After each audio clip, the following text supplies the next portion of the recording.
Good morning everyone, সবাই কেমন আছেন? আজকে গুড মর্নিং এভরিওয়ান বললাম, কেমন লাগলো? নমস্কার না গুড মর্নিং এভরিওয়ান, কোনটা বলি বলুন দেখি? আমার বাবু নমস্কারটাতেই যেন মনে হয় বেশি ভালো লাগে। কেমন একটা নিজের নিজের মনে হয়, নিজের কালচারটাকে এইভাবে ধরে রাখার চেষ্টা করি। চলুন। আর শনিবার, আজকে অনেক দিন পর যাব স্কুলে। কদিন শরীরটা এতটাই খারাপ ছিল যে গলা দিয়ে কথাই বেরোচ্ছিল না। স্কুলে গিয়ে বাচ্চাগুলোর পিছনে কী করে চেঁচাই বলুন দেখি, সেই কারণে যাইনি। তার মধ্যে তো একদিন বিশ্বকর্মা পুজোর ছুটি ছিল। তো যাই হোক, আজকে আবার যাব স্কুলে। সকাল সকাল ঘুম থেকে মোটেও উঠিনি। ঘুম থেকে উঠতে উঠতে 8টা প্রায় বেজে গেছিলো। একেবারে স্নান সেরে নিয়েছি আর এখন চলে এসেছি ছাদে। একটু চুলটা শুকিয়ে নেব আর জামা কাপড়গুলোও মিলে নেব।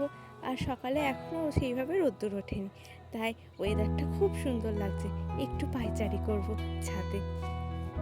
আমার এই কুমড়ো গাছটা বেশ সুন্দর হয়েছে, এখন লত ছেড়ে দিয়েছে। দেখে যে কী ভালো লাগছিল। চলো যাই এবার নিচের দিকে।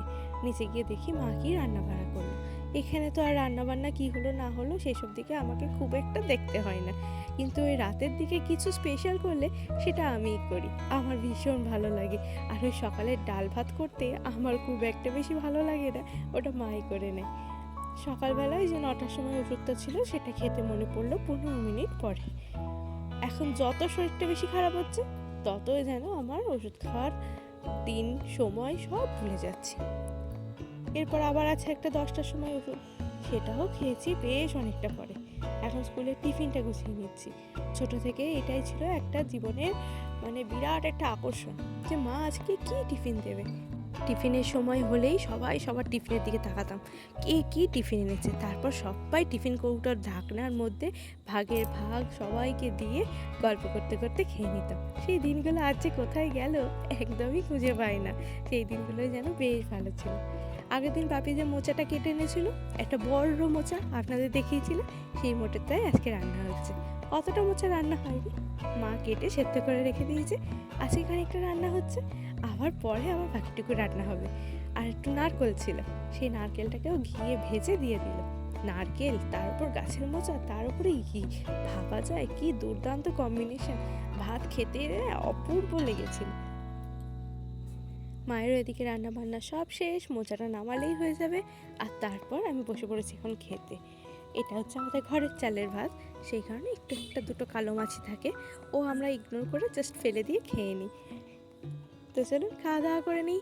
তারপরে আবার আছে একটা ওষুধ, যেটা 10টার সময় খেতে হতো, কিন্তু এখন প্রায় 10:30 বেজে গেছে। আজকে আমার স্যারকে বলা হয়েছিল একটু লেট হবে স্কুল যেতে, শরীরটা যেহেতু ভালো নেই। স্যার বলেছিল ওকে, কোনো প্রবলেম নেই, তুমি দেরি করেই এসো।